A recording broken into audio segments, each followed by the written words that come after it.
Listo. Bienvenidos a todos. Lucy, tienes la palabra. Gracias. Muchísimas gracias, Jessica. Muchísimas gracias a todos por su asistencia.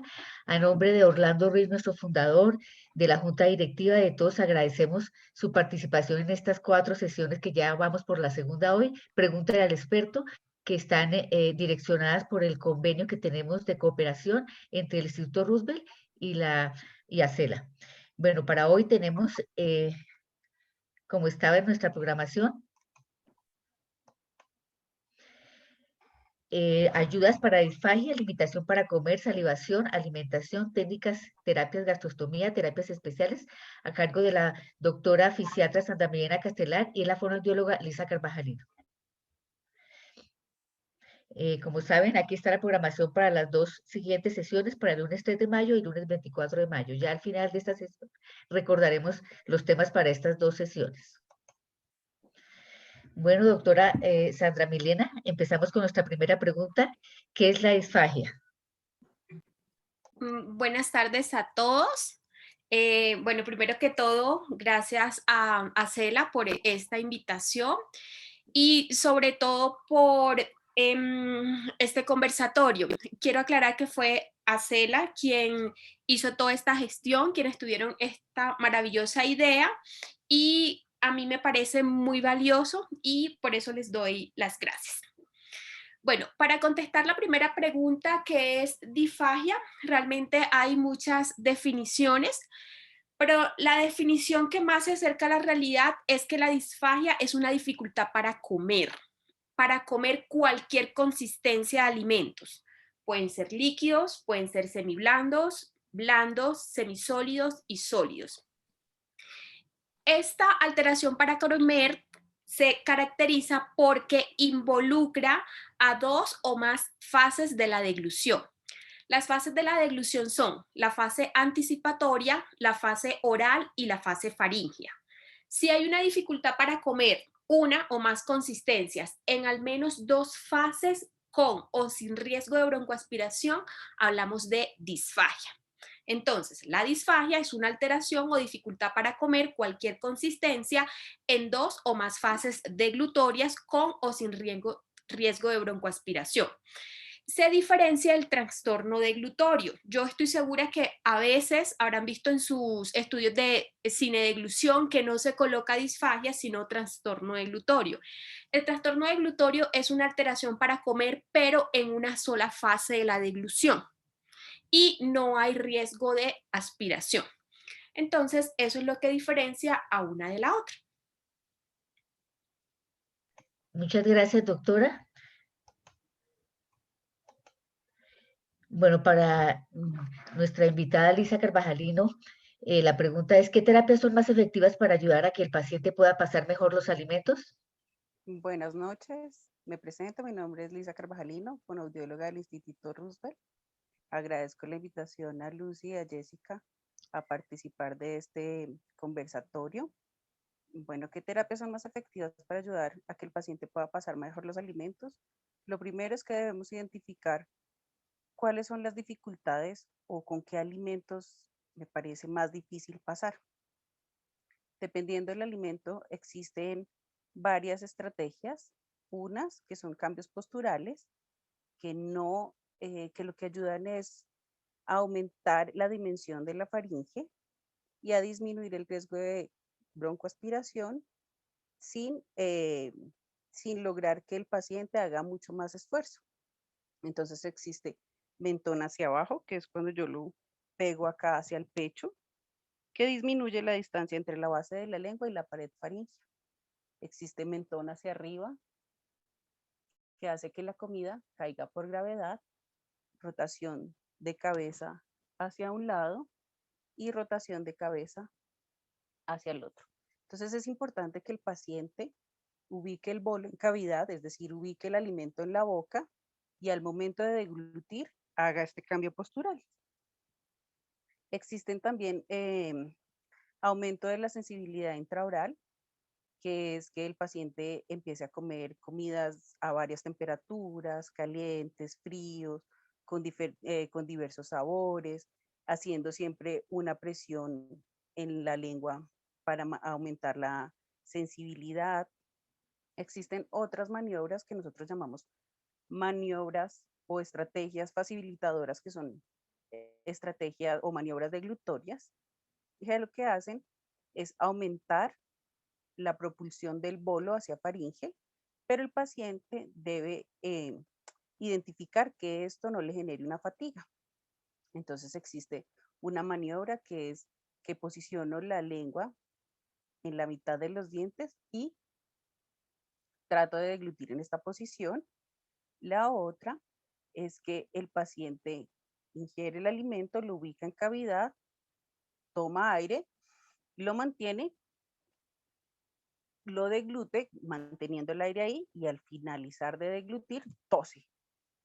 Existe otra que es la sujeción de la laringe, la subo, degluto, espero unos minutos y suelto para poder disminuir los residuos que quedan aquí.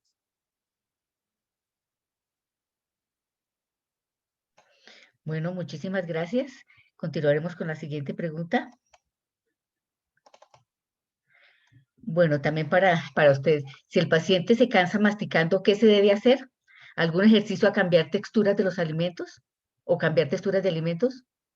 Bueno, debemos identificar que los pacientes empiezan a presentar una fatiga muscular y es por la pérdida de la fuerza de los músculos que intervienen en todo el proceso de alimentación. Entonces el paciente, al hacer apertura y cierre mandibular, es decir, abrir y cerrar la boca, se debe cansar. Debe identificar que esto pasa sobre todo con los sólidos y hay varios tipos de sólidos. Entonces sólido duro como una manzana, como una zanahoria. Hay sólidos un poquito más blandos como la carne de hamburguesa. Entonces lo que debemos es identificar qué tipo de sólido a mí me genera más cansancio al masticar y modificar la consistencia. La consistencia puede ir a consistencia semiblanda, humedecido con las salsas de, por ejemplo, un sudado bien salsudo. Si veo que es mejor el paso de todo lo que lleve alguna salsa, entonces puedo modificar los alimentos a estas texturas.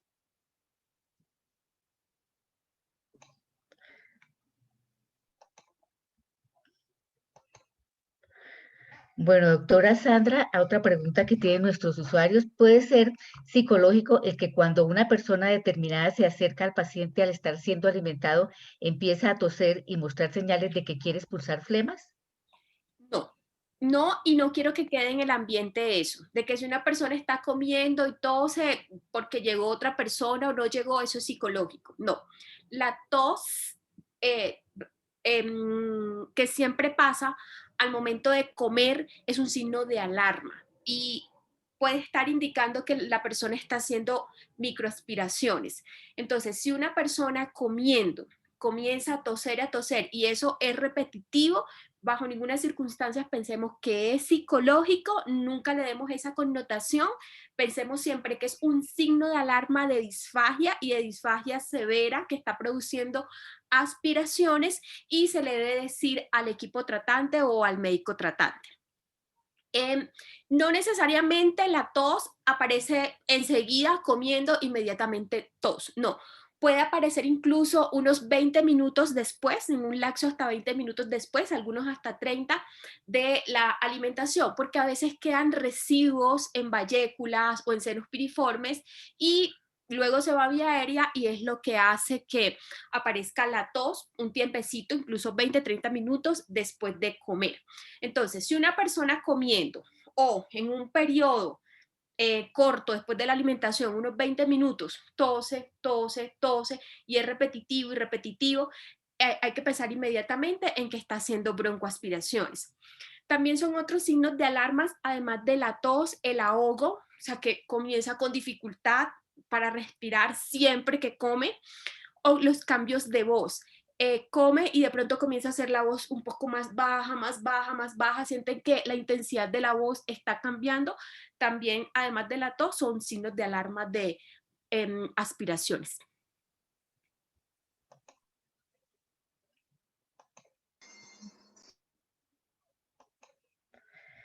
Bueno, doctora Sandra, ¿qué medicamentos existen para mejorar la deglución? Ok, excelente pregunta. Mire, como tal, no hay medicamentos para la disfagia. O sea, para mejorar deglución o para disfagia ya instauradas, no hay ningún medicamento que podamos suministrar. Hay medicamentos para tratar el exceso de saliva en la boca que caracteriza a la patología o para hidratar un poco más la boca en personas que tengan resequedad, pero no hay un medicamento para deglutir. La deglución se trata de otras maneras, como pues se hablará más adelante y como lo explicará muy bien Lisa, con ciertas estrategias de terapia miofuncional, pero medicamentos como tal no existen. Muchas gracias, doctora. Bueno, aquí hay otra pregunta. ¿Cómo evitar que la persona se atore y asfixie? Se quiso unir estas dos preguntas porque una tiene relación con la otra y por eso me voy a permitir nombrar las dos. ¿Y cuál es la mejor maniobra en caso de emergencia si llega a atragantarse? Bueno, como lo explicaba la doctora Sandra anteriormente, existen unos signos de alarma que nosotros decimos alteraciones en la seguridad al momento de alimentarnos. Es que yo presente tos, ahogo o cambios de voz. Esto me indica que algo se está yendo por mal camino, es decir, que posiblemente se esté yendo a la vía aérea. Es importante identificar con qué tipo de consistencia alimenticia me pasa esto. Si es al tomar agua, entonces el agua, el café, el té, el agua panela es un líquido claro. ¿Listo? Si me pasa al tomar yogur, al tomar kumis, entonces es un líquido un poco más espeso. Entonces debo identificar con qué me está pasando. Nos pasa comúnmente cuando se está alterando la deglución con este tipo de consistencia.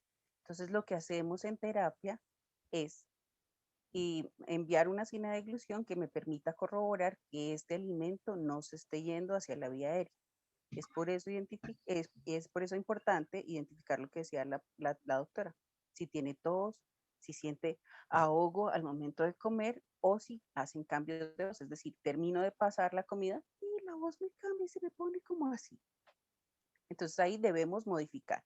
Entonces es conveniente, con lo que me esté dando tos, suspenderlo hasta que yo me haga la signa de deglución. Existe la posibilidad de usar otro tipo de texturas o el uso de espesantes para modificar estos signos de alarma.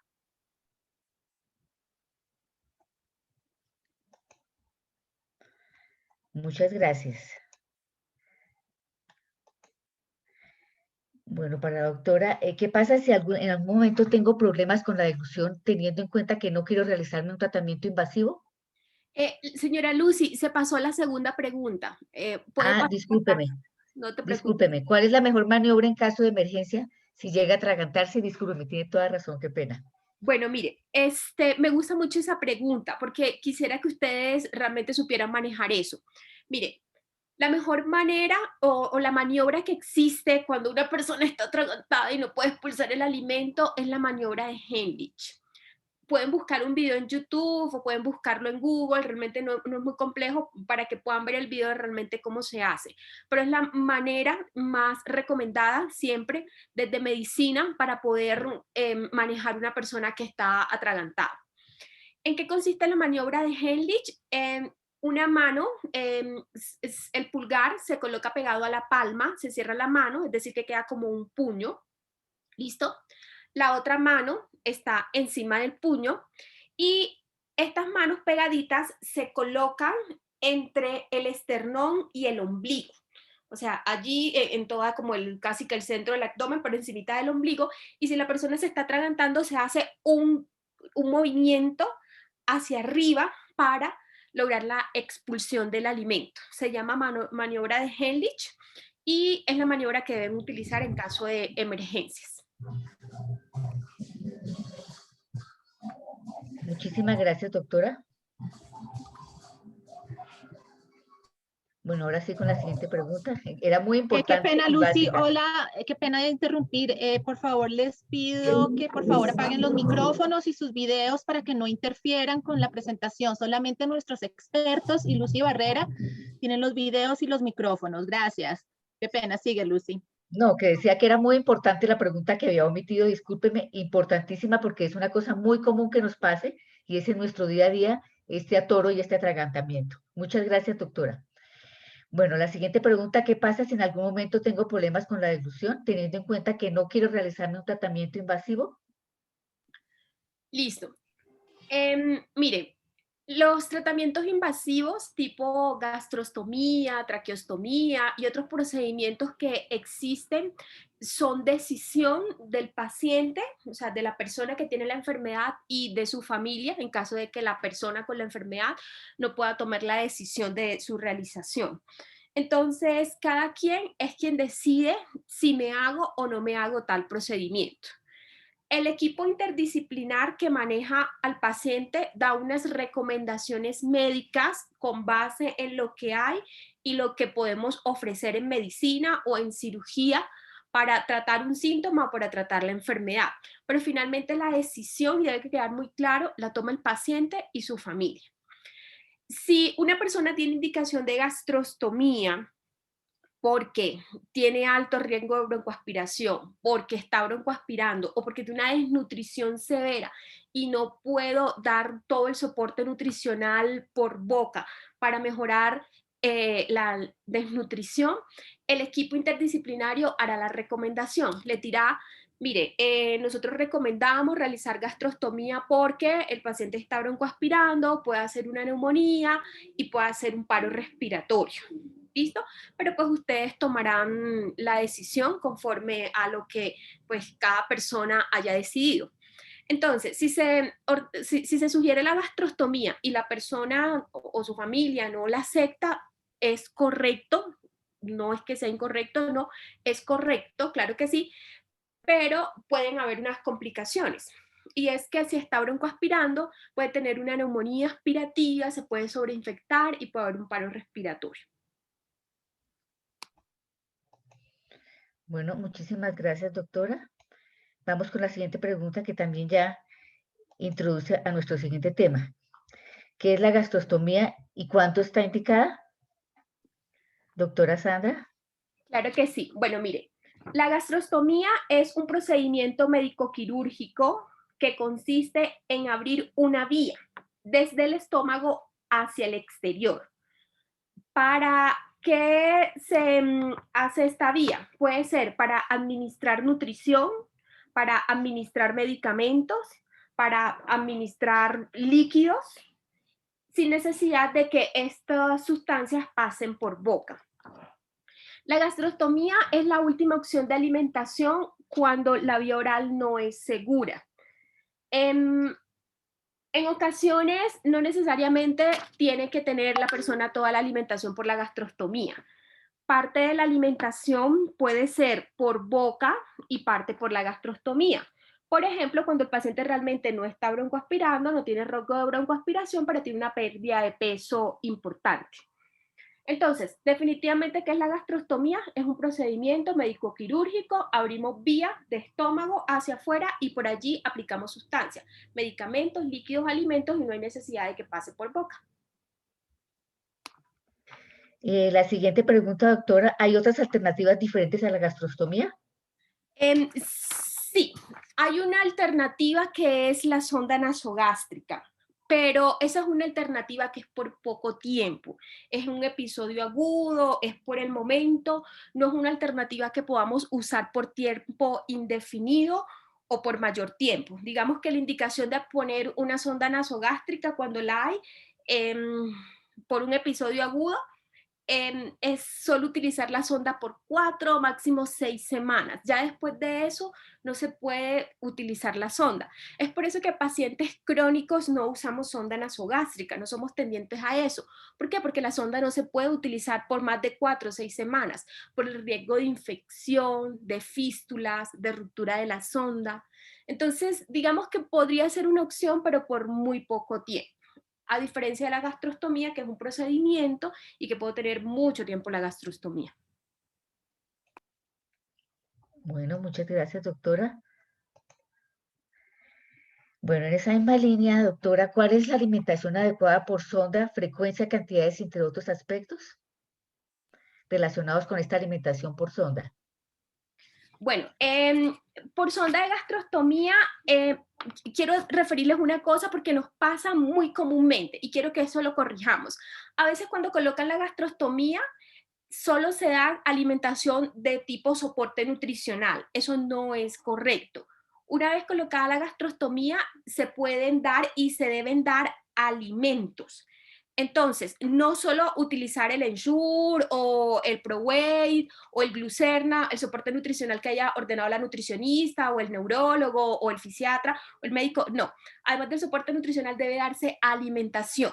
Alimentación tipo sopas, licuados, algunos semiblandos incluso, o sea, alimentos. ¿Por qué? Porque los soportes nutricionales no tienen, digamos que todo el aporte calórico que requiere un paciente con ELA y tampoco son ricos en fibra. Entonces llega toda la parte del estreñimiento. Es por eso que si una persona tiene sonda de gastrostomía, por favor, dar los alimentos y el soporte nutricional que se haya ordenado. Ahora, ¿con qué frecuencia? Igual, como debemos hacerlo todos. Desayuno, medias nueves, almuerzo, medias tardes y cena. ¿Qué cantidad? La cantidad de cada persona de manera individual. O sea, es lo mismo como si lo hiciera por boca, pero solo que ahora la aplicación es directa a estómago. Digamos que cada persona se sacia con una cantidad de alimentos y va a sentir saciedad cuando se coloque la alimentación. ¿Qué es importante que quiero que sepan? Que no pasen por favor el alimento, es que a veces los veo porque llegan a la junta y dan la alimentación allí y pasan muy rápido el alimento, o sea, el émbolo de la jeringa la pasan súper rápido y no, tiene que ser lento, tiene que ser pausado para no llegar toda esa cantidad de alimento inmediatamente al estómago. Tómense su tiempo, háganlo pausadito para que luego no hayan complicaciones y disminuir el riesgo de tener reflujo, por ejemplo. Luego de que pasen el alimento, por favor, laven la manguera, laven el botón con unos 40 mililitros de agua. Siempre después de alimentos o medicamentos, porque pueden quedar residuos y si quedan residuos se tapona o puede comenzar la infección. También después de aplicar el alimento por la gastrostomía, por favor dejen al paciente sentado, no lo acuesten inmediatamente. ¿Por qué?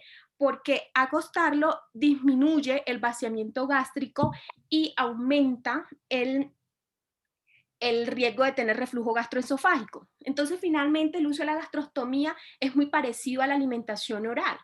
Es la cantidad de alimento de cada persona, es la misma frecuencia, alimento más soporte nutricional, laven la manguera, paciente sentado. ¿Listo?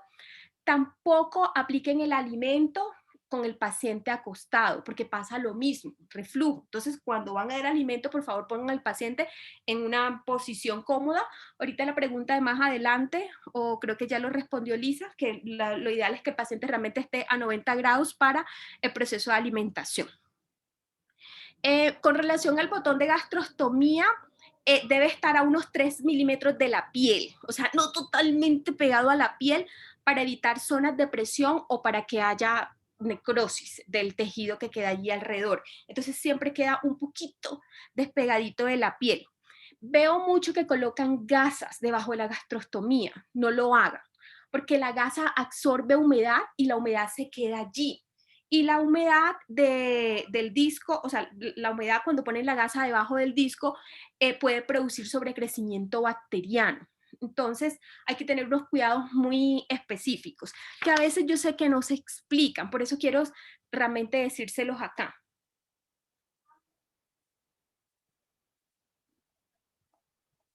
Listo. La otra pregunta, ¿qué signos de alerta debemos tener presente para cambios de botón gástrico? Miren, el botón hay que cambiarlo, o sea, no es que uno se lo colocan y de por vida anda con ese botón, no, hay que hacer cambio del botón. Los cambios son cada 6 meses, cada 12 meses, depende realmente del paciente, pero digamos que ningún botón debe demorar más de un año. La mayoría se están cambiando cada 6, cada 8 meses. ¿Listo? Algunos cirujanos lo dejan por un año cuando ya están adaptados, cuando no hay complicaciones. Entonces recuerde que se deben cambiar el botón. Que también deben recordar que se puede cambiar antes, claro que sí, se cambia antes si el paciente tiene signos de infección, tiene mal olor, tiene fiebre. Si se infecta el sitio, pues hay que cambiarlo antes. Gracias. O sea que los signos básicamente son los que están alrededor del estómago, los signos de alerta, el calor, Sí, y adicional a eso puede ser, por ejemplo, una fiebre de origen desconocido, no es infección de garganta, no es infección de vías respiratorias, no es infección urinaria, y el paciente tiene allí el botón, también puede ser un signo de infección. Muchas gracias, doctora. Nuestra siguiente pregunta, ¿cuándo puede durar un proceso de recuperación en desnutrición severa posterior a la gastrostomía y cómo se puede mejorar la condición del paciente en esta situación?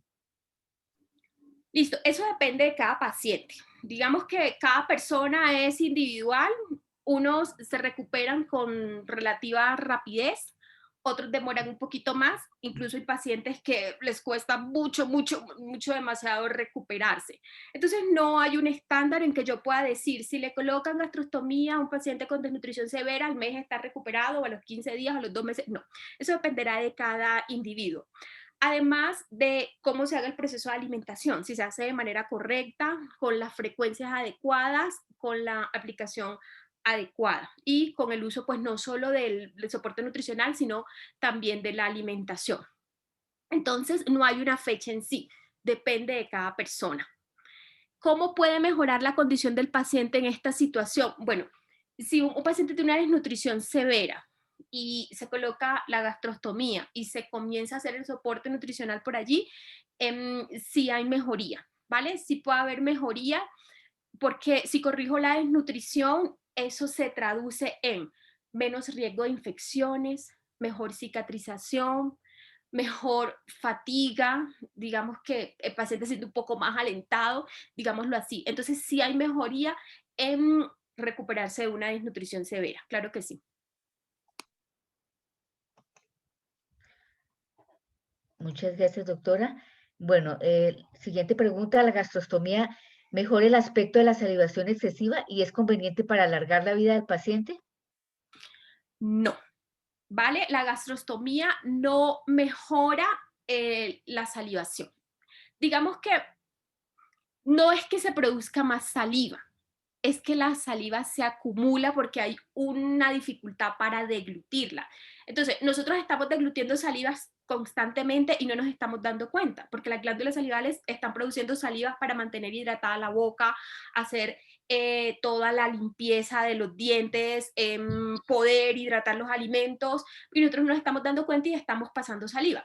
El problema del paciente con ELA es que puede tener esa dificultad para tragar la saliva. Entonces no es que esté produciendo gran cantidad de saliva, no, es que no la está deglutiendo, ¿vale?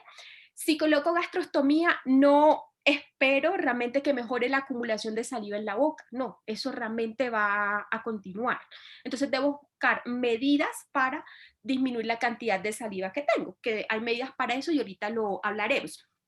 Entonces, en definitiva, ¿la gastrostomía mejora el aspecto de la salivación que está en la boca acumulada? No, ¿ok? ¿La gastrostomía alarga la vida del paciente? Sí, sí. Está demostrado que la ventilación mecánica invasiva y no invasiva y la gastrostomía mejoran la sobrevida de los pacientes, ¿vale? Porque la gastrostomía pues disminuye, no elimina por completo, pero sí disminuye el riesgo de aspiración, permite un mayor aporte nutricional y mejorar pues la parte de desnutrición que se acompaña al paciente. Entonces la gastrostomía sí alarga la vida del paciente. Un punto importante es que como no mejora el exceso de saliva que tengo en la boca, la persona puede broncoaspirar con la propia saliva, ¿vale? Entonces la saliva puede estar deglutiéndola con dificultad, pero deglutiéndola hacia la vía respiratoria. Por eso, a pesar de tener gastrostomía, hay que manejar el síntoma de no poder deglutir la saliva que está en boca. Bueno, continuando con este tema tan importante, que es la salivación. Entonces, ahora sí entramos a ¿a qué se debe el exceso de salivación? Primera pregunta. Y la otra que tiene mucha relación, ¿qué factores pueden aumentar la salivación espesa en el vulvar? Entonces, empecemos con la primera. Bueno, no, como decía la doctora Castelar, no es que haya un exceso en la salivación, sino que los músculos de la boca empiezan a perder la fuerza y ya no hay fuerza para poder propulsar la saliva hacia atrás. Es por eso que se empieza a acumular en la parte anterior, hacia los dientes, y empieza a escurrir. Pero no es que haya un exceso, sino que ya no tenemos fuerza en los músculos para poder deglutirla. Existen algunos medicamentos que hablará la doctora Sandra que nos inhiben la producción de saliva. ¿Qué factores pueden aumentar la salivación espesa en el vulvar? Bueno, la salivación espesa se puede presentar en cualquier tipo de ELA y es que la pérdida de los músculos, de la fuerza de los músculos hace que nosotros nos volvamos respiradores orales. ¿Qué quiere decir esto? Que permanezcamos más tiempo con la boca abierta y es decir, que tomemos el aire, inhalemos y exhalemos el aire, pero por boca, lo que hace que se resequen las mucosas, que haya más propagación de bacterias en la cavidad oral y por eso la lengua empieza a tener un color blanquecino, un color amarillento, que hace que la salivación se vuelva mucho más espesa. Bueno, muchas Hago un gracias. paréntesis acá y ya que la doctora había hablado de gastrostomía, el hecho de que los pacientes tengan gastrostomía no quiere decir que descuidemos la higiene oral. Nosotros, a pesar de tener gastrostomía, estamos todo el tiempo deglutiendo saliva. Es por eso que es tan importante el aseo en boca para que esa saliva no se seque tanto y no se haya tanta propagación de bacterias y empiezan las caries, el sangrado gingival, empiezan muchas patologías en boca a largo plazo. Muchas gracias. Bueno, las siguientes, aquí unimos tres preguntas que nos enviaron porque tienen toda la relación. Entonces, la primera, ¿cuál es el tratamiento efectivo para la salivación y flemas abundantes? La otra, ¿qué medicamentos hay disponibles para controlar la salivación y cómo funciona la toxina? Entonces, doctora, como las tres tienen relación, le damos la palabra. Listo, gracias, señora Lucy. Bueno, el tratamiento efectivo para la salivación es hacer ciertos ejercicios para poder deglutir la saliva que está o para poder sacarla, como lo dijo Lisa, y el uso de ciertos medicamentos. ¿Vale? Los medicamentos más utilizados son la atropina en gotas, la usamos mucho, la mitriptilina, la imipramina, la iosina, que es como la buscapina, y la toxina botulínica. Digamos que son los medicamentos que más utilizamos en nuestro medio. ¿Cómo funciona la toxina? La toxina es una toxina, como su nombre lo dice, y aplicada en las glándulas salivales produce una parálisis flácida del músculo de las glándulas. Entonces, al paralizar el músculo de las glándulas no pueden hacer la producción de saliva y disminuye la producción de este líquido, ¿vale? Así funciona. La toxina no es digamos que el primer medicamento que utilizamos para manejar la salivación. Cialorrea, le llamamos nosotros. ¿Por qué? Porque la toxina puede tener efectos adversos importantes. Por continuidad puede producir la parálisis no solo de los músculos de las glándulas salivales, sino la parálisis de los músculos faríngeos. Entonces puede exacerbar una disfagia ya de base. Entonces por eso somos cuidadosos, porque podemos empeorar la disfagia de un paciente. 2, porque debe aplicarse en sala de cirugía. El paciente debe estar bajo sedación, incluso algunos bajo anestesia. ¿Por qué? Porque las glándulas, a usted le dan un pinchazo en la glándula y eso está muy inervado, inmediatamente se mueve, comienza a moverse y necesitamos que el paciente esté totalmente quieto para colocar el medicamento definitivamente en las glándulas. Y hay unas glándulas que son muy chiquitas y cualquier medio movimiento saca la aguja y no queda aplicado el medicamento donde debe quedar. Entonces, por eso debe hacerse con el paciente sedado, en algunos casos incluso anestesiados. Entonces, sedar y anestesiar un paciente con ELA tiene unos riesgos, ¿vale? Y se debe hacer por personas entrenadas, se debe hacer con guía ecográfica. Yo debo ubicar el ecógrafo en la glándula, verificar que esté bien y pueda colocar el medicamento donde debe colocarse. Entonces, por eso la toxina realmente no es la primera opción. La utilizamos ya en opciones finales cuando los medicamentos anteriores, que son vía oral, tipo atropina, amitriptilina, iosina, no han funcionado. Bueno, siguiendo con este tema tan importante, ¿qué ejercicios y herramientas recomienda para evitar el exceso de salivación en la vida cotidiana? Relacionando también con esta, ¿qué técnicas hay para mejorar la salivación o para deglutir la saliva y para hidratar la saliva? Y lo mismo, ya la última, pues existe un dispositivo que se pueda usar para remover el exceso. Nuevamente, como la anterior, unimos tres preguntas que están muy relacionadas. Gracias, Lucy. Los ejercicios o las herramientas que recomiendo para evitar el exceso de salivación en la vida cotidiana es el consumo de cítricos, que hacen un aumento de salivación. Entonces, si tenemos ya dificultad para deglutir la saliva, comiendo cítricos aumentamos más la salivación. Los ejercicios, como los decíamos anteriormente, no existe un exceso de salivación, sino la dificultad para deglutir mi propia saliva. Es importante estar en terapia fonoaudiológica a pesar si tengo o no tengo gastro, con el objetivo de mantener activos los reflejos protectores de la vía aérea. ¿Qué quiere decir esto? Los pacientes con ELA tienden a disminuir el desencadenamiento de los reflejos protectores. ¿Qué quiere decir? Que a veces nosotros con un palito tocamos una parte específica en la boca y nos dan o ganas de vomitar, o ganas de pasar, o ganas de toser. Esos reflejos tienden a inhibirse hasta desaparecer. Es donde existe el riesgo de broncoaspirarnos y hay dos tipos de broncoaspiración o microaspiraciones, silentes, que es que a mí ni me da tos ni me dan ganas de vomitar, y unas que sí son microaspiraciones que o yo toso, pero mi tos ya no es tan efectiva para sacar los excesos de salivación. ¿Ya me escuchan mejor? Existe o que mi tos ya no es tan efectivo para sacar los excesos que se van por mal camino, digámoslo así. Las maniobras que me ayudarán fue las que explicamos anteriormente a pasar, es la inclinación del mentón o la posición postural que más se adecue a mí. ¿Qué técnicas hay para mejorar la salivación, para deglutir la saliva y hidratar? Bueno, no hay forma de hidratar la saliva, sino que decíamos que esta se vuelve seca porque nos volvemos respiradores orales. Existe la posibilidad de, digamos, tomar un poco de agua o algún líquido para que me ayude a deglutir, pero si yo ya tengo dificultad en la deglución, yo recomiendo como fonoaudióloga que cuando la cavidad está muy llena de saliva, lo mejor es nosotros tener una toalla, un trapito, en donde escupamos la mayor cantidad de saliva y tratemos de deglutir el mínimo bolo posible. ¿Qué quiere decir? La mínima cantidad de saliva, con el objetivo de evitar un riesgo de broncoaspiración.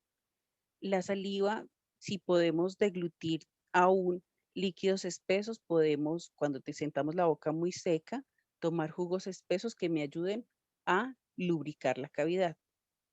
Otra cosa es que la boca se seca mucho cuando respiramos respiramos por la boca, y lo ideal también puede ser humedecer una gasa en agua, oprimirla bien y tratar de succionar para humedecer las mucosas. ¿Existe algún tipo de dispositivo que pueda yo usar para remover el exceso de saliva? Sí, existen succionadores portátiles, manuales o eléctricos, que vienen con un succionador, como cuando vamos a odontología. Se colocan, se colocan en cavidad, en la boca, y oprimimos un botoncito y ayuda a succionar el exceso de saliva o la saliva que no podemos pasar. Bueno, muchas gracias, doctora. Doctora Castelar, bueno, ¿qué alternativas existen para el manejo del BIPAP con mascarilla facial cuando se tiene problemas severos de salivación? Listo. Esto pasa muy seguido. Realmente los pacientes nos refieren que salivan mucho, que por eso no se adaptan a la máscara, todo eso. La mejor alternativa es manejar la salivación, es manejar la cialorrea con los medicamentos que refería anteriormente. Es lo primero que pensamos, ¿vale? Pues cuando ya no se puede y nada funciona o no se adapta a la máscara de BiPAP por otras circunstancias que incluso no son salivación, se pueden utilizar otras alternativas de máscara. Una de ellas son las olivas nasales, que se usan, que no es toda la máscara facial, sino que está concentrada más que todo en la nariz. Entonces eso puede ayudar un poco cuando hay un problema de adaptación de máscara, por salivación o por otra razón. Muchas gracias.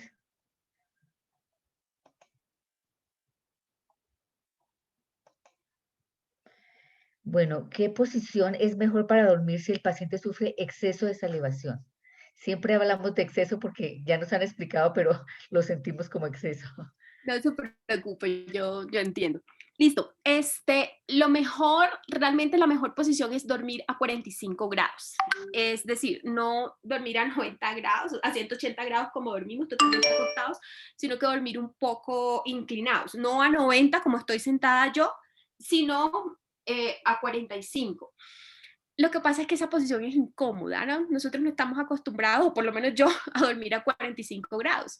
Entonces, cuando uno le cambian la posición de dormir que ha adaptado toda la vida, eso no es tan sencillo, uno se siente incómodo, no duerme bien, pero bueno, realmente esa es la mejor opción, dormir a unos 45 grados y se mantiene la posición colocando almohadas laterales, colocando de pronto una almohada especial tipo rampa para que la persona pueda mantener la posición. Si definitivamente no hay adaptación a la posición de dormir a 45 grados y no a 180 como lo hacemos, se puede dormir, no es la ideal, pero pues una alternativa es dormir de medio lado, porque la saliva va escurriendo. Entonces, digamos, no es que sean lo mejor y que pueda tragarla, sino que pues la persona la escurre.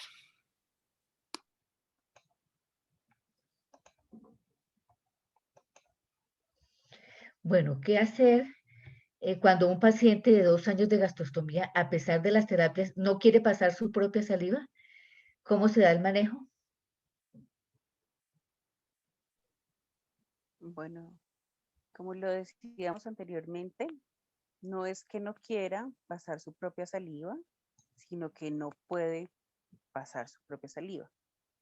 Las estrategias que hemos dado y la importancia de continuar una intervención fonoaudiológica a pesar de tener gastrostomía.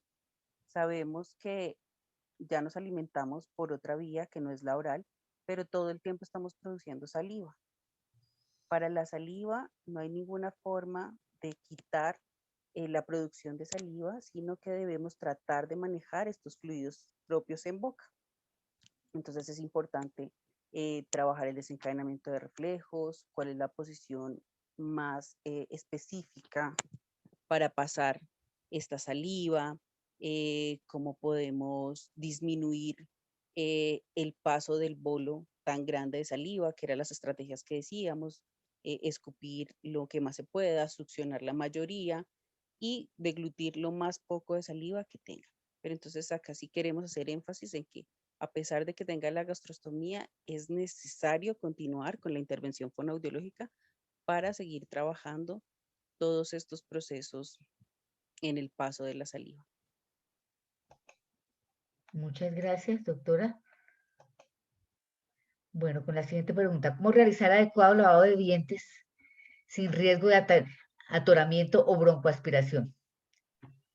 Bueno, como lo decía anteriormente, es importante que continuemos con la higiene oral a pesar de alimentarnos por otra vía.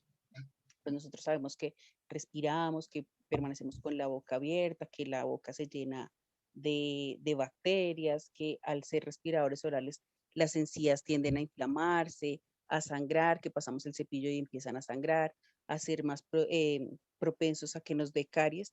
Entonces, hay una crema a base de caléndula que existe la posibilidad de ingerir sin ninguna alteración. Entonces, si el paciente no logra deglutir digamos, la saliva, podemos humedecer una gasa con agua, la exprimimos al máximo, la untamos con la crema base de caléndula y la podemos pasar por todas las caras vestibulares o palatinas y nunca dejar de lado la lengua, como haciendo una especie de barrido. Los residuos y enjuagamos, mojamos la gasa en agua y limpiamos los excesos de crema. Esto ya lo que queda o el residuo de crema que queda en las mucosas, el paciente se lo puede pasar porque no tiene ninguna dificultad. También podemos hacer humedeciendo el cepillo, untándolo con este tipo de crema, sacudimos bien el cepillo que no queden excesos de agua, tratamos de hacer un cepillado. Esta crema casi no produce espuma, entonces por eso el paciente no va a sentir la sensación de escupir. Si vemos que, no, que le queda difícil escupir después de haber cepillado, porque es que el cepillo tiene unas cerdas que permiten hacer un mejor barrido interdental, es decir, entre la unión de los dientes, y podemos con la gasa retirar los excesos de crema que queden.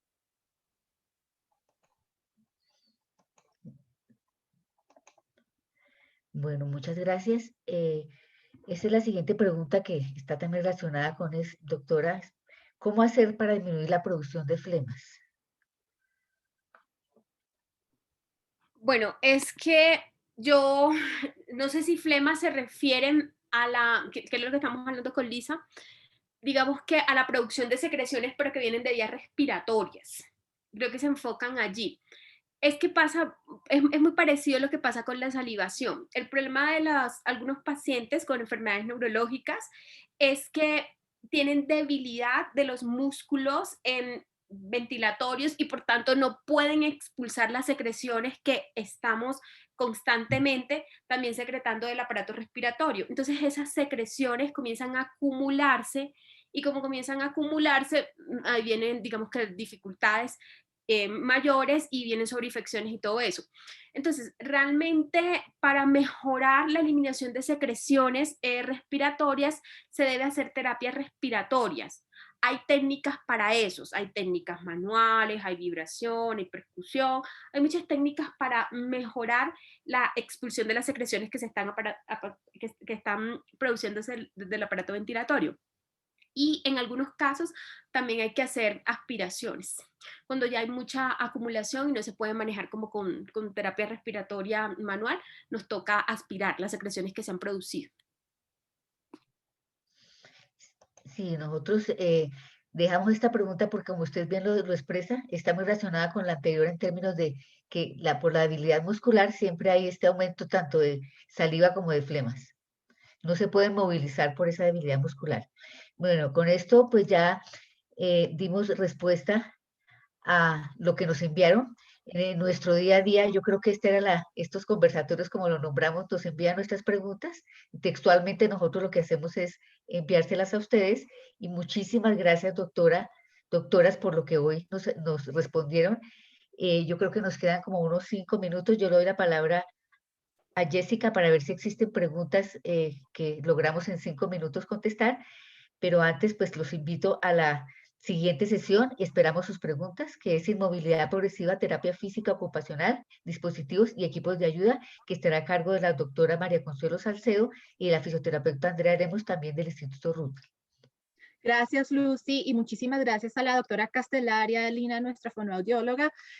Una gran cantidad de información súper importante. Sí tenemos algunas preguntas que sí vale la pena, algunas es para recalcar, ya que temas que ya cubrieron y unas adicionales en complemento a la información que nos dieron. La primera es si es normal sentir la saliva espesa, gruesa al pasar. Sí, es normal. Como lo explicábamos, los músculos pierden la fuerza y la mandíbula tiende a estar abierta y los labios entreabiertos todo el tiempo. Es por eso que la saliva empieza a secarse, a volverse blanquecina, pegajosa, y por eso existe la ayuda de o humedecer una gasa para lubricar y retirar este exceso, o tomar algún tipo de líquido si se puede, que me ayude a lubricar la boca. Lo que pasa es que cuando nosotros nos volvemos respiradores orales, nos empezamos a deshidratar, por eso la saliva o el indicio de la saliva seca es algo que nos está diciendo que nos falta hidratación o debemos tomar algún líquido, o los pacientes a veces sienten miedo de pasar o de consumir algún líquido porque se atoran. Es por esto que esto también nos lleva a otra cosa que es la deshidratación. Excelente, gracias. También nos preguntan ¿qué produce colocar la gasa alrededor del botón gástrico? La doctora Castellano dijo que no era recomendable, pero ¿cuál es el instinto que causa querer ponerle la gasa? Pienso que es como siempre se deja un poquito retirado el botón de la piel, colocan la gasita allí, creo que como para sellar tal vez, y debajo del disco ponen la gasa. Pero como le referí, no es recomendable. No es recomendable porque se conserva humedad y entonces viene sobreinfección. Esa es la situación. Gracias, doctora. ¿En qué momento se recomienda la gastrostomía? ¿En qué punto el paciente o el familiar debe comenzar a abordar ese tema o considerarlo? Bueno, Dale, tranquila.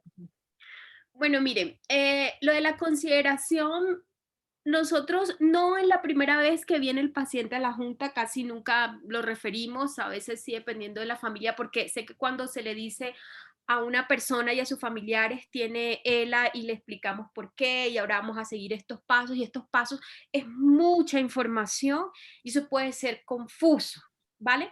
A veces no lo hacemos en la primera junta, pero sí lo hacemos más adelante y ustedes notarán que se les hacen preguntas de que en estos momentos no hay indicación de realizar un procedimiento invasivo como gastrostomía, traqueostomía, pero tal vez más adelante exista indicación.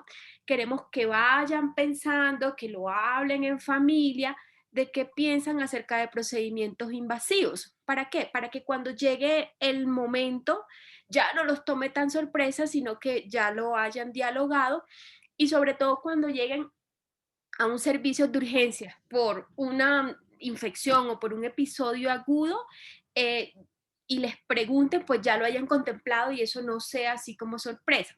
Entonces, el momento de hablar de gastrostomía y traqueostomía para nosotros es antes de que exista una indicación. La doctora Marta es muy incisiva con eso, de que hablemoslo antes, de que expliquemos al paciente, para que cuando llegue el momento no sea como traumático. Entonces, lo que les quiero decir es que muchos de ustedes, o a muchos se les hablará de gastrostomía y traqueostomía antes de que haya una indicación precisa. ¿Listo? Es con el fin de que lo vayan contemplando si se requiere. Con relación a las indicaciones en sí, hay varias indicaciones, pero la mayor indicación es que hay un alto riesgo de broncoaspiración o que exista broncoaspiración. ¿Por qué?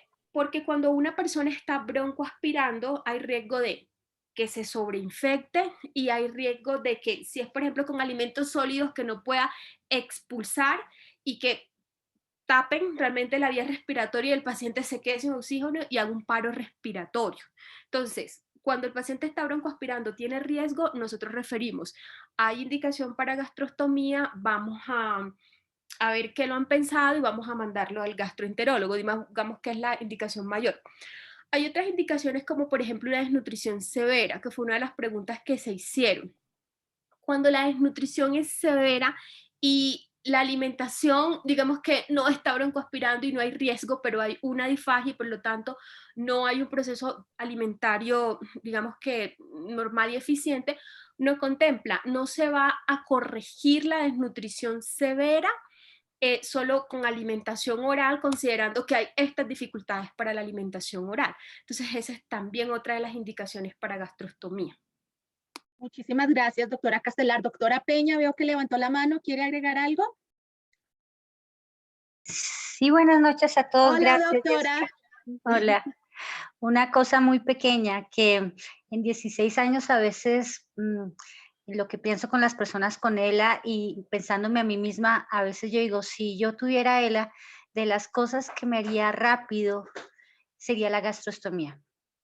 porque sé que va a mejorar mi calidad de vida, la de mi familia y va a mejorar mi pronóstico. Tal vez otros procedimientos lo pensaría 2 veces, pero en la medida que ha pasado el tiempo, en 16 años, le tengo una confianza inmensa a la gastrostomía de las ganancias. Gracias, doctora Carvajalino y doctora Sandra. No era más, gracias. Gracias, doctora Peña. Tenemos tiempo para un par más de preguntas que tengo aquí separadas. La otra es si la gastrostomía le duele cuando se le hace al paciente. Bueno, se utiliza anestésico, se hace una sedación, la mayoría de los casos, pero pues todo procedimiento puede tener dolor, realmente, porque, bueno, primero el dolor es subjetivo, ¿no? Cada persona lo vive diferente. Lo que puede ser muy doloroso para mí no es tan doloroso para otra persona. Pero a nivel general, ¿puede que duela? Sí, porque es que es un procedimiento. Te están haciendo, digamos que una abertura en la piel, se lleva una manguera, se abre el estómago, allí se lleva. Entonces sí puede producir dolor. Se dan medicamentos para contrarrestar el dolor. Gracias, doctora. Y también mientras estamos con el tema de la gastro, ya sé que se mencionó que se recomienda el botón más o menos entre 6 y 8, 12 meses, pero ¿hay algún tipo de signo que de alerta para saber cuándo hay que hacer el cambio, como filtraciones o otro tipo de señales para saber, ok, es hora de cambiar la sonda? Sí, si está taponada y no pasa alimento, pues hay que cambiarla. O sea, se pasa líquido y definitivamente no se destapa, pues hay que hacer cambio porque se tapó y no hay manera. Si está infectado, hay que cambiarlo. Si se está haciendo fibrosis y se está pegando la piel, también hay que cambiarlo. Excelente, gracias. 2 preguntas más que tengo aquí ya y podemos ir a tener la cena. ¿Dónde se consigue y cómo se llama la crema de caléndula para el lavado de los dientes, doctora Lina? Existen muchísimas cremas de caléndula en el mercado, sobre todo en tiendas naturistas, pero hay una que es de fácil acceso y que la pueden conseguir en cualquier almacén de cadena, que se llama Phyto Kids. Es una crema que se utiliza en la etapa inicial de los niños, pero que a los pacientes con ELA les sirve mucho para la limpieza de la dentadura. Viene una foca y se llama Phyto Kids. Listo. Ay, Lisa, ¿nos puede hacer el favor y nos lo puede escribir en el chat para saber exactamente cómo es? Gracias. Y la última pregunta que tenemos tiempo para hoy es, preguntan si los lácteos generan mayor salivación. Sí, señora. Sí. Todo lo que tenga que ver con mantequilla, con leche, aumentan la salivación. Okay. También le aumentan los dulces, aumentan salivación. El ácido aumenta salivación. Ok. Pues eso era todo en preguntas por hoy. Acabamos muy puntuales a las 7.